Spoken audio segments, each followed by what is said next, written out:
വീട്ടിലെ ഊണ് 35 രൂപയ്ക്ക്. ഒന്ന് പോയി നോക്കാം എങ്ങനെയുണ്ടെന്ന്. നമസ്കാരം, ഞാൻ ജോഷി. ഇന്ന് വീട്ടിലെ ഊണാണ് പരിചയപ്പെടുത്തുന്നത്. മുക്കത്ത് നിന്ന് NIT കോഴിക്കോട് റോഡിൽ കരിയാക്കുളങ്ങര ഉസ്താദ് റോഡിലാണ് ഈ വീട്ടിലെ ഊണ്. കേവലം 35 രൂപയ്ക്ക് ചോറ്, സാമ്പാർ, മീൻകറി, ഉപ്പേരി, അച്ചാർ, പപ്പടം, മോര് തുടങ്ങിയ വിഭവങ്ങളടങ്ങിയ അടിപൊളി ഊണാണ്. അതും 35 രൂപയ്ക്ക്. കൂടാതെ മജ്ബൂസ് 60 രൂപ, നെയ്ച്ചോറും ചിക്കൻ കറിയും 60 രൂപ, ചിക്കൻ ബിരിയാണി 60 രൂപ, കബ്സ 60 രൂപ. ഇതാണ് ഇവിടുത്തെ highlight.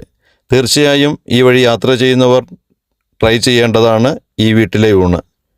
KMCT, MES college, MAMO college, NIT students and staff, KMCT arts college students, polytechnic students ഇവരെല്ലാം ഇവിടുത്തെ സ്ഥിരം കസ്റ്റമേഴ്സാണ്.